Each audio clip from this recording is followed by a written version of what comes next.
दोस्तों, यह कहानी पूरी तरह से काल्पनिक है। दोस्तों, आप सभी का स्वागत है आपके अपने चैनल ब्लूम टीवी 2 पर। आज हम लेकर आए हैं एक ऐसी कहानी जो आपको सोचने पर मजबूर कर देगी।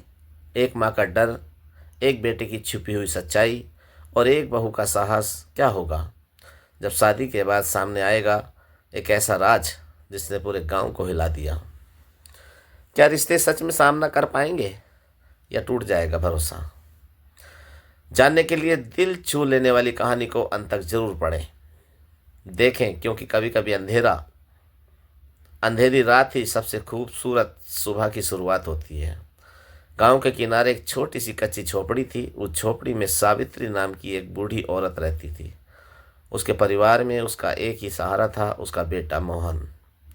मोहन देखने में सुंदर, मेहनती और सीधा साधा लड़का था। दिन में खेतों में काम करता था, लकड़ियाँ काटता था, पशुओं को चराता था और माँ का पूरा ध्यान रखता था। गांव वाले उसकी मेहनत की मिसाल देते थे। लेकिन मोहन के जीवन में एक ऐसी बात थी जिसे उसकी माँ दुनिया से छुपा कर रखती थी। मोहन को रात में दिखाई नहीं देता था। जैसे ही सूरज ढलता, अंधेरा घिरता, उसकी आंखों के आगे सब काला हो जाता था। दिन में वह चील की तरह देख सकता था, पर रात होते ही उसकी दुनिया अंधकार में डूब जाती थी। सावित्री इस बात को लेकर बहुत परेशान रहती थी। अगर लोगों को पता चल गया तो कौन अपनी बेटी इससे ब्याहेगा? वह अक्सर यही सोचती रहती थी। लेकिन समय बीतता गया। मोहन की उम्र विवाह के योग्य हो गई। गांव में रिश्ते आने लगे, लेकिन सावित्री हर बार कोई न कोई बहाना बना देती थी। आखिर एक दिन पड़ोस के गांव से राधा नाम की लड़की का रिश्ता आया। राधा सुशील, समझदार और शिक्षित थी, और उसका परिवार भी अच्छा था। सावित्री के मन में लालच भी था और डर भी था। उसने सोचा, अगर मैं यह बात छुपा लूं तो शादी हो जाएगी। शादी के बाद सब ठीक हो जाएगा, शायद भगवान कोई चमत्कार कर दे। शादी तय हो गई। पूरा गांव सज गया, ढोल नगाड़े बजे। मोहन दूल्हा बनकर घोड़ी पर बैठ गया। दिन का समय था, इसलिए सब सामान्य था। किसी को कोई शक नहीं हुआ। राधा की माँ ने सावित्री से पूछा, बहन, लड़का तो बहुत सीधा लगता है, कोई बीमारी मारी तो नहीं है? सावित्री मुस्कुराई, बोली, अरे नहीं बहन, मेरा बेटा तो बिल्कुल स्वस्थ है। उसकी मुस्कान में सच्चाई कम, डर ज़्यादा था। शादी संपन्न हो गई। राधा विदा होकर मोहन के घर आ गई। रात धीरे धीरे उतर आई। आसमान में चांद निकला, झोपड़ी में दिया जल रहा था। राधा ने देखा कि जैसे ही अंधेरा बढ़ा, मोहन थोड़ा असहज होने लगा। वह दिए के बिल्कुल पास बैठ गया। राधा ने पूछा, आपको उजाले में बैठना ज़्यादा अच्छा लगता है क्या? मोहन ने हल्की मुस्कान दी और कहा, हाँ, मुझे रोशनी पसंद है। कुछ देर बाद हवा से दिया बुझ गया। झोपड़ी में घना अंधेरा छा गया। मोहन घबरा गया। उसका हाथ कांपने लगा। वह वहीं बैठा रह गया, हिल भी नहीं पा रहा था। राधा ने महसूस किया कि कुछ गड़बड़ है। आप उठ क्यों नहीं पा रहे हो? उसने पूछा। मोहन चुप रहा। राधा ने दिया दोबारा जलाया। जैसे ही रोशनी फैली, मोहन ने राहत की सांस ली। अब राधा समझ गई, कुछ राज है जो उसे छुपाया गया है। अगले कुछ दिनों में राधा ने ध्यान से देखा, जैसे ही शाम ढलती, मोहन घर से बाहर नहीं निकलता। रात में अगर पानी चाहिए होता तो वह माँ को आवाज़ देता, कभी अकेले बाहर नहीं जाता। एक दिन राधा ने चुपके से दिया बुझा दिया। मोहन वहीं खड़ा रह गया। राधा ने धीरे से पूछा, क्या आपको रात में दिखाई नहीं देता? मोहन की आंखों में आंसू आ गए और कहने लगा, हाँ। उसने धीरे से कहा, मैं रात में कुछ नहीं देख पाता। माँ ने यह बात छुपाई क्योंकि कोई मुझसे शादी नहीं करता था। राधा स्तब्ध रह गई। उसे गुस्सा भी आया, दुख भी हुआ। उससे झूठ क्यों बोला गया? उसके मन में सवाल थे। लेकिन उसने खुद को संभाला। उसने देखा, मोहन बुरा इंसान नहीं है, वह मेहनती है, सच्चा है, बस उसकी एक कमी है। राधा ने उसी रात फैसला किया, वह भागेगी नहीं, वह समस्या से लड़ेगी। अगले दिन राधा ने गांव के वैद्य के बारे में जानकारी ली। पता चला पास के कस्बे में एक प्रसिद्ध वैद्य रहते हैं जो आंखों का इलाज करते हैं। राधा ने सास से कहा, माँ जी, हमें मोहन जी को वैद्य जी के पास ले जाना चाहिए। सावित्री डर गई, और गांव वालों को अगर पता चल गया तो राधा बोली, सच्चाई छुपाने से समस्या खत्म नहीं होती माँ जी।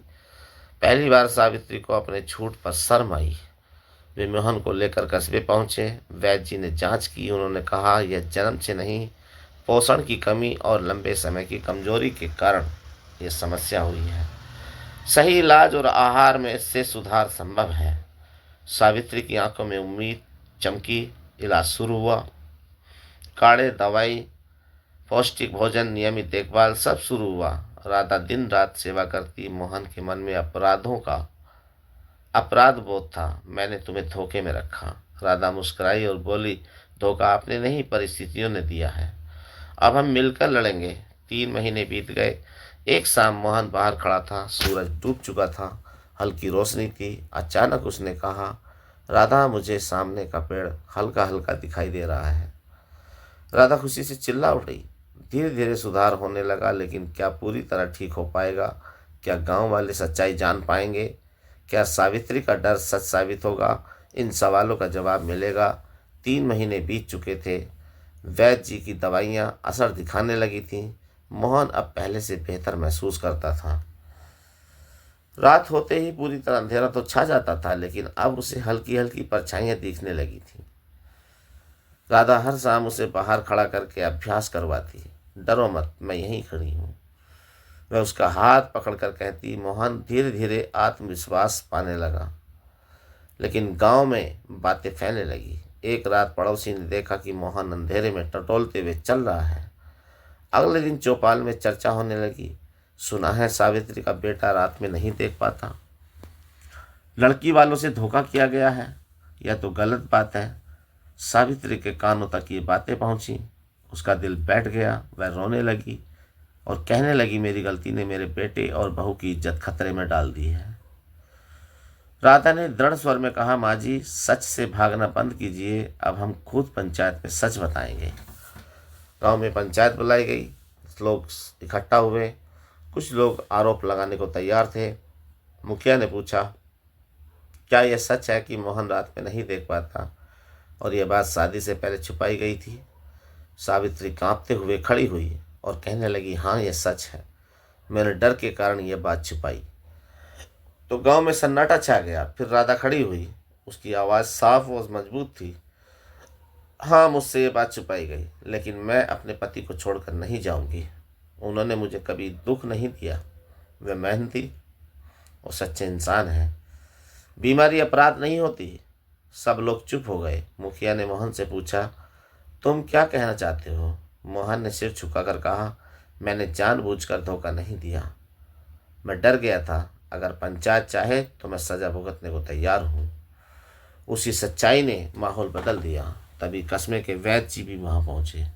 राधा ने पहले ही उन्हें बुला लिया था। वैद्य जी बोले, यह बीमारी स्थायी नहीं होती। सही इलाज से सुधार हो रहा है। अगर परिवार साथ दे तो पूरी तरह ठीक हो सकता है।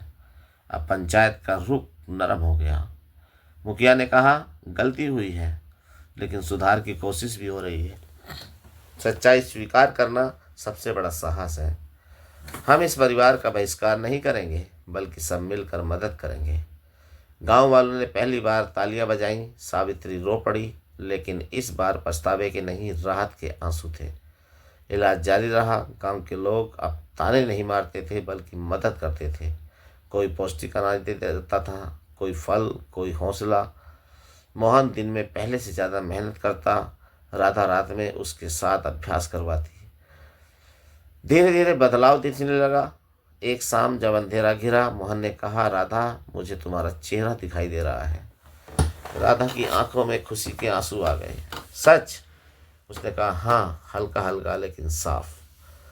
यह उनके जीवन की सबसे बड़ी जीत थी। 6 महीने बाद मोहन लगभग पूरी तरह ठीक हो गया। रात में अब वह सामान्य रूप से देख सकता था। गांव में फिर पंचायत बुलाई गई, लेकिन इस बार किसी आरोप के लिए नहीं, बल्कि सम्मान के लिए। मुखिया ने कहा, आज हम इस परिवार को सम्मानित करते हैं। इन्होंने हमें सिखाया कि बीमारी छुपाने से नहीं, सामना करने से खत्म होती है। सबने तालियां बजाई। राधा को साहसी बहू का सम्मान मिला। मोहन को मेहनती और सच्चा युवक कहा गया, और सावित्री उसे जीवन का सबसे बड़ा सबक मिला। झूठ अस्थायी राहत देता है, लेकिन सच स्थायी सम्मान। उस रात मोहन और राधा आंगन में बैठे थे। चांदनी फैली हुई थी। मोहन ने कहा, अगर तुम मेरा साथ न देती तो शायद कभी ठीक नहीं हो पाता। राधा मुस्कुराई, साथ देने से ही रिश्ता बनता है। पति पत्नी सिर्फ खुशियों में नहीं, कठिनाइयों में भी एक दूसरे के साथ खड़े होते हैं। सावित्री दूसरी